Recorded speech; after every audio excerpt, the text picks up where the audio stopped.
بسم اللہ الرحمن الرحیم۔ تمام دیکھنے اور سننے والوں کو السلام علیکم۔ ایک مرتبہ حضرت علی مسجد کوفہ کے ممبر پر کھڑے ہو کر خطبہ دے رہے تھے۔ جیسے ہی خطبہ ختم ہوا تو سامعین میں سے ایک شخص اٹھا اور کہنے لگا، اے حضرت علی رضی اللہ تعالی عنہ، میں بڑی دور سے سفر طے کر کے کوفہ تک پہنچا ہوں تاکہ میں آپ سے کچھ سوالات کر سکوں، اس لیے میں آپ سے کچھ سوالات کرنا چاہتا ہوں۔ حضرت علی رضی اللہ تعالی عنہ نے فرمایا، اے ابن آدم، تم جو بھی سوالات مجھ سے پوچھنا چاہتے ہو بلا جھجک مجھ سے پوچھ سکتے ہو۔ تب وہ شخص کہنے لگا، اے علی رضی اللہ تعالی عنہ، میرا سب سے پہلا سوال یہ ہے کہ اللہ تعالیٰ نے سب سے پہلے کس چیز کو پیدا فرمایا تھا؟ میرا دوسرا سوال یہ ہے کہ آپ مجھے کائنات کی 10 طاقتور ترین چیزوں کے نام بتائیں۔ میرا تیسرا سوال یہ ہے کہ وہ کون سی چیز ہے جو سانس تو لیتی ہے مگر اس میں نہ تو گوشت ہوتا ہے اور نہ ہی خون۔ میرا چوتھا سوال یہ ہے کہ اللہ تعالیٰ نے پہلے آسمان کو کس چیز سے پیدا فرمایا۔ میرا پانچواں سوال یہ ہے کہ آپ مجھے 7 آسمانوں کے نام بتائیں۔ اور میرا چھٹا سوال یہ ہے کہ آپ مجھے آسمان کے تالوں اور کنچیوں کے بارے میں معلومات فراہم کریں۔ میرا 7واں سوال یہ ہے کہ مجھے زمین کی سب سے بہترین وادی کا نام بتائیں۔ میرا 8واں اور آخری سوال یہ ہے کہ روئے زمین پر سب سے بدتر اور بھیانک وادی کون سی ہے؟ یہ تمام تر سوالات سننے کے بعد دوستو حضرت علی رضی اللہ تعالی عنہ نے فرمایا، اے ابن آدم، تمہارا سب سے پہلا سوال یہ ہے کہ اللہ تعالیٰ نے سب سے پہلے کس چیز کو پیدا فرمایا تھا؟ تو تم جان رکھو کہ اللہ تعالیٰ نے سب سے پہلے نور کو پیدا فرمایا تھا۔ تمہارا دوسرا سوال یہ ہے کہ دنیا کی طاقتور ترین چیز کون سی ہے؟ اللہ تعالیٰ نے سب سے پہلے طاقتور چیز پتھر کو پیدا کیا۔ اللہ تعالیٰ نے اس سے بھی طاقتور چیز لوہے کو پیدا کیا جو پتھر کو کاٹ سکتا ہے۔ اسی طرح آگ کو لوہے سے بھی زیادہ طاقتور بنایا جو لوہے کو بھی پگھلا دیتی ہے۔ آگ سے زیادہ طاقتور چیز پانی ہے جو آگ کو بجھا دیتا ہے۔ پانی سے زیادہ طاقتور چیز بادل ہے جو پانی کو آسمان پر اٹھائے ہوئے پھرتے ہیں۔ بادل سے زیادہ طاقتور چیز ہوا ہے جس کی وجہ سے بادل آسمان پر اڑتے پھرتے ہیں۔ ہوا سے زیادہ طاقتور چیز ہوا کا فرشتہ ہے جو ہواؤں کو زمین پر چلاتا ہے۔ ہواؤں کے فرشتے سے بھی زیادہ طاقتور ملک الموت ہے جو ہوا کے فرشتے کو بھی اللہ کے حکم سے مات دے سکتا ہے۔ ملک الموت سے بھی زیادہ طاقتور چیز موت ہے جو خود ملک الموت کو بھی موت دے سکتی ہے۔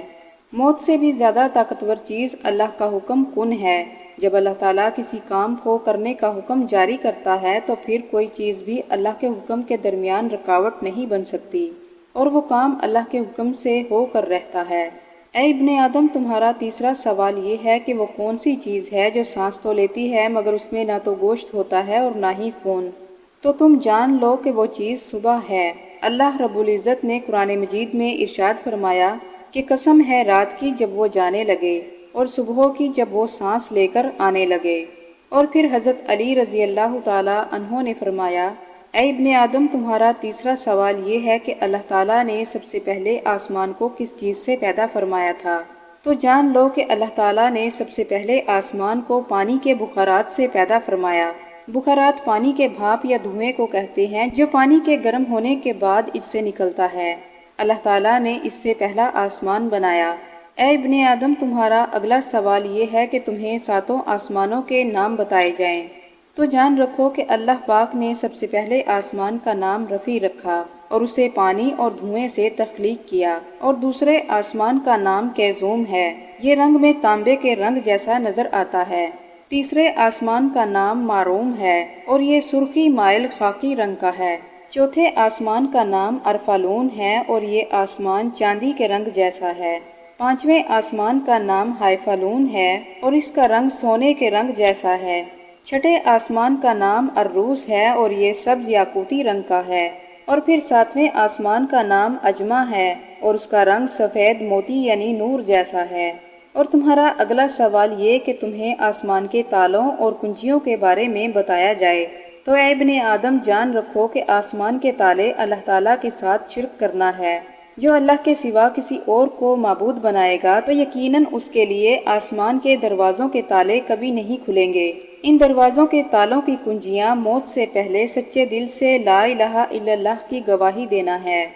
حضرت علی رضی اللہ تعالی عنہ نے فرمایا، اے ابن آدم، اب تمہارا 7واں سوال یہ ہے کہ تمہیں زمین پر سب سے بہترین وادی کا نام بتایا جائے، تو جان رکھو کہ زمین پر سب سے خوبصورت وادی سرندیپ ہے، کیونکہ اللہ تعالیٰ نے حضرت آدم علیہ السلام کو آسمان سے اتار کر جب زمین پر بھیجا تو سب سے پہلے اسی وادی میں بھیجا تھا۔ دوستو، یہ وادی موجودہ دور میں سری لنکا میں موجود ہے۔ حضرت علی رضی اللہ تعالی عنہ نے فرمایا، اے ابن آدم، تمہارا آخری سوال یہ ہے کہ دنیا میں سب سے بھیانک اور بدتر وادی کون سی ہے؟ تو حضرت علی رضی اللہ تعالی عنہ نے اس سوال کے جواب میں فرمایا کہ دنیا کی سب سے بھیانک وادی یمن میں موجود ہے، اور اس وادی کا نام بیراہوت ہے، کیونکہ یہ وادی جہنم کی وادیوں میں سے ایک وادی ہے، جہاں پر مرنے کے بعد کافر اور مشرک لوگوں کی روحوں کو عذاب دیا جاتا ہے۔ اس وادی میں روحیں رو رو کر اللہ تعالیٰ سے معافی مانگتی ہیں اور فریاد کرتی ہیں کہ اے پروردگار، ہم نے دنیا کی رنگینیوں میں کھو کر تیرے حکم سے منہ موڑا، ہدایت کے ہوتے ہوئے بھی زمین پر گناہوں کو سر عام کیا۔ اے اللہ، تو ایک بار ہمیں دوبارہ دنیا میں بھیج دے تاکہ ہم ساری زندگی تیرا ہی حکم بجا لائیں اور تیرے بتائے ہوئے راستے پر ہی عمل پیرا ہوں۔ لیکن افسوس کہ اس وقت گزر چکا ہوگا، ان کے رو رو کر معافی مانگنے سے اللہ ان کو معاف نہیں فرمائے گا۔ اس لیے دوستو، ابھی وقت ہے اپنے گناہوں کی اللہ تعالیٰ سے توبہ کرنے کا، اس سے پہلے کہ آپ کو پچھتانا پڑے۔ اللہ تعالیٰ ہم سب پر اپنا رحم فرمائے، آمین۔ ناظرین، یہ تھی ہماری آج کی ویڈیو۔ امید کرتے ہیں کہ آپ کو یہ ویڈیو ضرور پسند آئی ہوگی۔ مزید اس طرح کی ویڈیوز کو دیکھنے کے لیے ہمارے چینل کو سبسکرائب کر لیں۔ ملتے ہیں اگلی ویڈیو کے ساتھ، اجازت دیجیے، اللہ حافظ۔